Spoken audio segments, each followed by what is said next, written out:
And as well as this is a good pick into the Jax, and you feel very safe. You can just boop him away every time he tries to counter-strike on you. It also doesn't feel like it plays into Rascal's strengths at all. He's just going to be sitting up here passively, and then eventually will lose out in sides to the 1-3-1 that Hanwha Life have put together. And he doesn't land his Lucent Singularity. So, there we go. Some positives here for DRX relatively early. Of course, the Karma Ezreal can generally fight back against most lanes, to be honest. Especially when you're just fishing for Qs in this lane. So it works out quite well. Life taking yet another volley of damage there. These squads have had difficulty closing things out as Zeka. Can he actually find this as we put up the loss streak for the Sylas on our screen? Doesn't bode well for Clid's attempted gank. Oh, they're channeling it. And now Viper could be in trouble. The back is going to go through there from Life. The backs are hidden, so DRX don't know. And Viper is just going to sell the idea pretty well here. Oh no, there's the flash forward from Beryl. He flashes immediately, not going to waste any time. Throws out the heal. Not enough damage on the Q. And he's level 6. He's got anyone's ultimate available.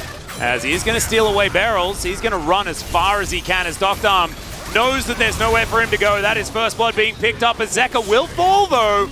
Beryl answering it immediately. That money going to the Sylas, definitely a big deal. And Beryl not going to be able to use it quite as much. And unfortunately, this is not over yet for Viper. Beryl's just going to walk up and almost die, but not die. Yeah, there he goes. He dies. He was baiting for Croco, I think. There's the banana peel. Croco decided to go in on that. He gets counter-ulted and has a sad time under the turret. Yep. These sidesteps. Yeah, it's actually really clean. As Rascal looking a little bit silly now. Just throws some Gatorade at Kingen, and he's able to get back and grab himself that cannon minion. So both of these top laners sort of like gaming one another. Kind of like it. Rascal is just not willing to play passive, man. He's like, well, I picked this for safety. However, I'm building Rod. I'm going to be aggressive. And Kingen, man, playing it super well. As DRX looking for this Drake. Yeah, let's see. It is going to just be stolen. Thanks to the leash, says Clear. A cease and desist comes through from Zeka. They dive on top of Croco. He flashes, but Viper just Gale Forces right on top of him. Life's not going to be able to find the light binding. And so Beryl will escape for the moment. But that is Drake as well as a kill. And it's a very happy Hanwha Life. A lack of control on the Drake pit as Kingen just does it again. Yeah, they're just rumbling. It's a lot of excitement here. Okay, can you actually win though? Yes, he can. Rascal's going to flash his way out. That's the solo kill. Finally pulls it off here. He's going to teleport because he knows that help is coming, and he will get away with it. Yeah, back to his next turret, and Life realizes that he's not going to be able to stop him. Really nicely done there. Beryl. Oh dear. Cyclone going to be used as the snare should come down. There's another one, and that is going to be secured. But Viper's going to go down as well, and trading 80 carry for support is not something you're happy with if you're Hanwha Life Esports. Really nice answering play for DRX as now Kingen is fighting Rascal. Not sure how they're supposed to do that. Maybe he has to play with an arm behind his back or something like that. As he is side laning, so this is a bit of caster curse, one could say. Alcove Gaming to come through as the chains are going to miss. Croco just trying to keep him busy as he does have a teleport coming forward. The chains are going to land there onto Croco. Gravity Field is really good. So is the cask to break up Hanwha Life Esports' approach. Hijack is up. He still has Zhonya's. He's still about 40 seconds away from grabbing that final stack of his Rod of Ages, and they're just trying to force in the backline so hard. Okay, this is a bit ridiculous, as Zeka's going to have to flash to get out of the way of this one. He was just walking on a ward, and you can't really do that. Does have Kingslayer available, but the Zhonya's also, the cooldown not used in Hanwha Life. They have to move away from this. They cannot fight, as it looks like they're going for an attempted steal. There is vision available as they just throw everything at it in the kitchen sink. Croco is just going to keep a level head, which is how it works. But also, that's the value that you do get, as Croco is going to face check Clid. He's going to Cyclone as we're going for this fight because Zeka is off towards the side. He does have Fate coming on in. A cease and desist going to be stolen and used against him. And it's Life that picks up the kill. Bit ironic, I guess. Yeah. 10. Rascal has teleport. He's going to use it. I think just cleared out the wave, and then he's going to come on over. This is down to 50% health. Croco's not here like you were talking about. They don't necessarily have to turn just because they will have more damage onto this one, but can they actually make it out is going to be the question, as it's down incredibly low. It's a really nice secure from Clid, as in goes Rascal. He flashes, but he'll just get the flash out from Clid, who's now just going to give himself up. Yeah, and the rest of the team will make it out, and you'll say that's probably worth. Yeah, Kingan's got Baron buff now here in the mid lane, is trying to take out this turret, as they're going to chase all the way. Okay, yeah, Croco wanted to get some revenge, but he's not going to be able to do anything about it. Okay, Zeka's in bot lane here, teleports over, and this might just be a 2-turret play here with the Baron being taken. And I thought for sure DRX are going to be able to collapse there faster and win this fight if they stay on it. In this Drake until right about now. Yeah, they're going to go over there and clear some of that vision in just a moment here. No sweepers available at this exact moment in time. Zeka, where all right. are you at? Cease and desist going to be nullified, but can he actually survive is the question, as he flashes towards the help of Kingan, but he's getting surrounded. There are so many people here. True Shot Barrage doing a lot of work as Kingan's just trying to save his mid laner, and it's not going to work.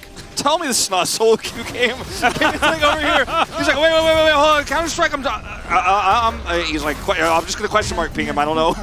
Yeah, and also like Hamwa. Don't get the Drake. I mean, it's going to be here on spawn, but they don't clear the vision, and they have sweepers now. Rocco's rotating in. Okay, this is dangerous times. This Clid's going to vacate, and Rascal going to get pushed into the pit, try and take it, and yeah, that one's not going to work out. So you have to stick the landing here, you know, in a lot of ways. Use this Ezreal poke, you know, try to chip away at the front line, use the Gragas to cut this team in half. You see where Rascal is right now. He's caught, though. Yep, Zeka has found him. He gets his own cast thrown at him, but he's got one of his own. As Clid taking a lot of damage. Doctom, man, he's a huge threat with his 3 items that he's built up, and Clid's going to spin his way out of there. They're 2 Drake lead right now, but they're looking for more. Yep, Life in a bit of trouble here. He throws down the final spark. That's a great stopwatch to try and keep him alive. As now, Kingan also going to use his. Teleport comes in. Another life binding's there for Life, and they are going to be able to get the kill. Croco's dead. No smiting available this time. Yeah, I don't think he's going to be able to get here in time, but DRX, can they cause a ruckus? Can they make this a problem as the traps are set up? And they're set up really beautifully as over the wall they go. It is going to be Clid that locks down the Baron, and then Fate is going to go down as well. Zeka going golden at exactly the right time, and the True Shot Barrage, oh no, just barely missing out on the kill onto Zeka. They're still chasing after them. Rascal's a big boy on this Gragas. He's got a lot of damage, but so does Hammer Life. Zeka is going to lock down Doctom as well. Picks up the kill. Beautifully executed. We know that this is what this team is capable of. They managed to do it in this team fight, and Hammer will be able to win game number 1. Very much a back-and-forth game. HLE losing out a lot of their win conditions early, but then recovering very nicely. Kingan not able to really keep up with his Gragas, but ultimately it doesn't matter at the end. Some real key picks winning this game for HLE, and you know, yeah, he does way less damage because he doesn't spend the whole game shooting Qs into tanks, but he actually played a very good game. Zeka, you know, bread and butter. He loves playing this into so many different matchups, the K'Sante, the Jax. Yep, comes online a little bit earlier. Yeah. Comes online a little bit earlier than what the On would as well. If you pick On, you feel like you're just sacrificing the entirety of the early game, and with how snowbally the meta is, that can be very, very dangerous. Oh no, he's just firing Qs and taking first strike gold. The rune choices and the teleport are basically just DRX saying, like, we win this one by default, and that's just how it's going to be. As Juhan paths topside, like I was talking about, level 3 gank opportunity. Yeah, Kingan only level 2 as Juhan was inside the turret. That was sick. And he's going to tank this one up. Goes down to 100 health. No worries, not even close. Very well played here. Then the timing of killing Kingan is with this wave crashing through. He is going to be able to teleport back here, but a lot of CS lost. Oh dear, Juhan is extraordinarily low. A flash is available. Zeka's rotating over, and yeah, Juhan does have his flash up, as there's the flashes. Both of them going to use them. Zeka's going to come on over, and yeah, the flash forward. That is a lot of summoner spells. However, they do manage to even out the kills. They certainly do. Fate's going to teleport back to lane during all of this. Unfortunately, not able to make a big impact. Might come over here and try to look for the tag onto Zeka. Yeah, Zeka is just dead. It's all banana peels on the rift. Yeah, there's too many. We shouldn't have activated the question mark boxes, Wolf. Oh, no. We thought we could trust them. You know, he's got boots. He knows the Vi's here, but he's not interested. He's looking for Counter-Strike angles. Not worried about it at all. As, of course, Kingen does need to be somewhat respected. Should be Rascal looking. has no flash available. He is going to leap strike away, but that's a boomerang to the back of the head. Wolf, stop it! He realizes Vi is here, and then gets caught by the end of this Narbar. Counter strikes onto the ward, and then 나이스. gets hit by a boomerang. Clid says nice. 이거 진짜 큰 건데 라인 어떻게 할래, 빌래? Or how do you want me to keep your lane? Yeah. He's like, look at what that. What do you want me to do with your lane state? That's a real nice jungler right there. You know, just asking, like, what do you need? What do you need from me in the laning situation? As Rascal, yeah, just takes a full combo from Kingen, who's continuing to have a good time. Picks up his drill, walks out of the counter strike, has another drill. Yeah, let's see whether he jumps on over. He does. Immediately seen by Clid as Minina comes through. Really nice timing here for DRX, but that's a full minion wave, and they are just going to respect it. Back away. Kingen with a slight level lead. They'll move towards the Rift Herald. One way or another, completely uncontested. The flash is down. Yeah, there's the crush forward. There is the stun into the wall. Great wallop, and that is Kingen finishing it off. If Zeka, beautifully executed. If Zeka doesn't put that pressure on Fate, he could probably come over here and actually defend. But because he has to flash, and he's under turret, you know, trying to catch those waves, like, there's nothing he can do, and Clid's just, like, walking up on Vision, taking this out. Here's another ulti Viper? from Viper as Beryl is going to get turned into a little munchkin and taken down. If this was a lot of other teams, I'd be like, yes, it might be getting to the point where this snowball's starting to roll, but I don't think it's there at all. You don't think so? I mean, this is starting to look pretty snowball. I'm just not ready. I'm not ready to say it with these two teams. I was promised 3 games. Looking for the tether here. Okay, hold on. Rascal, where are you at? what's happening, buddy? What's going on up here? It was well played, and things are truly a problem. He just got outplayed by the ability called Hop. And he's going the other way, gets slowed by the smite. King gets his 3rd kill of the game. Just playing it like he's ahead, but unfortunately he is not. No one is going to be posting about this on Twitter unless it's a good thing. Well, he's also going to do the bait and switch there as Fate is delivered underneath the turret. Life is just going to drive past him, though. True Shot Barrage picks up Zeka as Clid gets under the turret. Now Viper is fighting multiple people. Fate moves over. He has to skate over that wall. It's nicely played by DRX defensively. And then out goes Rascal. Back in goes Rascal. And out one more time. Out goes Rascal. Is okay. Clid's going to be able to lock this one down. Picks up the eye. And now it's a bit of a battle. They get into the choke point, but it looks like there's not going to be too much of a response. It's okay. Here goes Clid. Can he find it? As the knock-up is so beautiful from that Wild Growth Life. Able to help lock down that kill, but Clid is still going to die 1 for 1. But he does collect the Eye of the Herald. Brush with all the control ward investment, but unfortunately they lost their turret and they are losing this war of attrition very quickly. Yeah, and now they're going to dive on top of Doctor. He goes down relatively low, but Clid a little bit secluded as there is a massive gnaw from Kingen. Manages to lock down the Ezreal, and now he's just running amok in the backline. Juhan going to be taken down as an afterthought, as a bit of a transition into getting this kill onto Beryl. Now Viper just able to dive underneath the turret and pick up the kill onto the Karma. They should be able to now grab themselves a Drake. Clid's already doing that. They'll augment that with the turret as well, and this may be that straw that breaks the back of the metaphorical camel. Yeah, I think it might be. Teleport here being used to try to clean up the top wave as Rascal's left alone. Oh no, Leap Strike. That's going to be enough to get him out of the way of a lot of Sandmen. They don't, but DRX are so timid. You know, they're going to go over, they're going to take their blue buff. They think that that is pretty comfortable. But True Shot Barrage has to be used to check this. That ward needs to be cleared ASAPly, or else this is just not a choking cross. Look at King and Snarbar. Yeah, his Snarbar's absolutely perfect. 50% health right now as Cease and Desist comes through yet again. They look to just lock down whatever they can. That is a setup. The alley-oop just beautiful from the world champions, Zeka and Kingen of 2022. They're going to grab another kill as well as Clid goes down. But I believe he died for the colony as Viper is chasing after Rascal. He leap strikes to his poor friend, but I think that Viper might still be able to chase them down. This is what Zeris love to do. As Life's here as well, Viper continuing to get skippy as Juhan may sacrifice himself for this one, has the Glacial Prison, but no one's going to go in it. Nope. And wrong side of the rift here for Rascal and Beryl, who try to either get a back off or get the execute. Beryl might be able to get the latter. It looks like Rascal does get away with this back. These are very strange situations. Lands onto Zeka there. as Clid is in the pit, so he has a smite available. Beryl getting taken down very low. Everyone just gets over the wall. Evacuate! There we go. Wait. He is. Yeah, he's like, oh, hold on, wait a little longer. Wait. Still waiting. Wait. Still waiting. But wait. Hang on. Wait. Cancel that back one more time. Is he?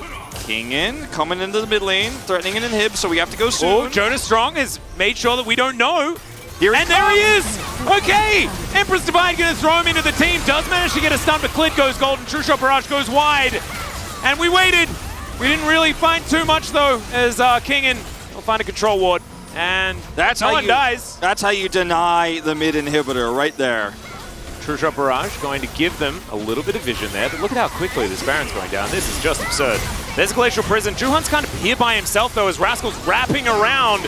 He wants to be the hero. They get a control ward into the back of the pit, but they can't stop this Baron from going down as Kingin is so fast. Clid just flashing on in. Beryl's going to deliver him all the way into the backline as he doesn't find the flash, but Viper finds a gigantic ultimate. And they're super far ahead, guys. They're extraordinarily fed. But Viper can't really quite find a gap into this game. Fighting against 3 people right now. He's got his pocket Lulu helping him stay alive as Rascal. He's wrapping his way in. He wants to find the Zeri. He flashes, he gets the stun. The Lulu goes down. There's Viper's now trying to kite. Zeka gets in here. They've got a lot of issues to deal with. As the counter-strike, it's going to be there, but it's not going to be enough. As Kingin, he'll just end all of the fun that DRX were having. I have a pretty good feeling Kingin's going to have higher damage than Viper this game. I think Kingin's going to have higher damage than anyone else. He's the 80 carry. All right, Kingin. All right, one more ceremony. He comes in, he ends the game, and Hanwha Life Esports will take a 2-0. A lot to see here. But I will not be recommending this spot to anyone who didn't show up tonight. And Viper also doing the most damage in the game is kind of surprising to me because it felt very reminiscent to like Gumayushi's experiences playing. Thank you very much, guys. We are here joined by Viper Kingin from Hanwha Life Esports. Congratulations. This was the first match of the second round robin. It's a great start to the second half of the split. How do you feel about this win, Viper? Yeah, I mean, I was looking forward to this kind of a fresh start to the second round, and it feels great. Yeah, today's first match was the last match of the first round robin. So I was like confused that the first match was gonna be the beginning of the second round, but I kind of figured later that we are the opener of the second round robin. So it feels great that we were able to get a 2-0 win today. And Viper, we're like having interview every time. You got POGs in the previous 4 matches, and you are now tied second place on the POG standings. How do you feel about your recent performance? I mean, I think it's all. I want to share my credits with my teammates because AD carries needs their team to set up for the performance. And Kingin really likes his humble state of mind. Viper, you won POG on Caitlyn, but recently I kind of realized that you've been playing Caitlyn a lot on your solo queue. You were rather like spamming Caitlyn recently. Because I had this feeling that it's gonna be less through in the future, and also in the previous series up against D plus Kia, we lost to Caitlyn, so I kind of had the anger, you know. I really wanted to also show that I can play Caitlyn and win. I think I can play better next time because it was not like that perfect. Looking forward to seeing another Caitlyn performance from Viper in the future. Kingin, Juhan subbed in game 2. You guys were teammates last year. So did that kind of help you play up against DRX because you have all the information? Yeah, we've been playing together for such a long time, and we know how proactive he is, so I kept that in my mind. What did Clid kind of focus on? I didn't really give any special advice, about a specific player. We just like focus on the game itself. And Mowgli also mentioned that Juhan, is really good at early game setups with his pathing, so you guys should watch out for that, such things. And then Azure Karma was kind of the main pick of the opponents today, and you guys kind of blind picked Zeri Lulu in game 2. After playing game 1, we kind of figured it's pretty doable, Ezreal Karma is not a big problem, and as long as I dodge all the skills, I can win, so I was pretty confident when I was playing Zeri. I did hit by a number of skill shots, but still, in the late game, Zeri value is so big, I think Zeri is a better pick, so we just wanted to go for the blind pick Zeri. Kingen in game 2, early on, it was not that easy for you, but Clid was right there to support you. Were you the one calling for ganks? My first death, after that lane kill, even Azir died to Jax as well, so my life was over. It was pretty much doomed, to be honest. But, this game, as a top laner, I had a lot of things to do as well, so I was like begging for a gank to Clid, I just help me out, save my life, so he was able to pay a visit to the top lane. Viper, how did you feel about that situation going around the top side? Like, I had no idea. I was so puzzled because I was, kind of looking forward to having some visit from our jungler as well, but he was so caught up on the top lane, but it doesn't really matter as long as we won the game. Then with the help of Clid, you were able to, catch up a lot, and in the late game, you were able to do a lot of work in teamfights as well. When was the moment you were confident you were going to win the game? There was a Dragon teamfight where we were chasing off the opponents and kind of aced out the entire squad, so I think that was the most decisive fight. And I'm pretty sure that a lot of fans would like to find out what the Hana Life chef will cook for dinner today. Soy marinated crab. What's the menu today? It was awesome. Yeah, I mean, I love, soy marinated crabs, and I've devoured so many crabs today, I can say that. In Kingen, we had some ceremony with the Zonias today. Could you tell us about that? Like, the game was about to end, but I still had my stopwatch unbroken, so I just wanted to go for some cool ceremony. Do you know we are actually doing some awards for the best ceremony every week? Well, really, but I think this ceremony deserves some, best ceremony award of the week. I think that was a great jump and freeze. Let's find out who's gonna win the best ceremony of week number 5. Hana Life Esports is back on the winning streak, and I think you guys are having a great schedule to keep up this momentum. You guys are facing up against the lower teams in the LCK standings. How we're gonna keep this going. Now this is the beginning of the second round, so I hope we can, show better performance compared to the first round. And Kingen? In the second round, I just want to showcase our solid and consistent performance. And also, I hope we can start off a winning streak in the beginning of the second round and keep it going until the very end. And this will be the end of the interview from Kingen Viper from Hana Life, and back to the space. Thank you!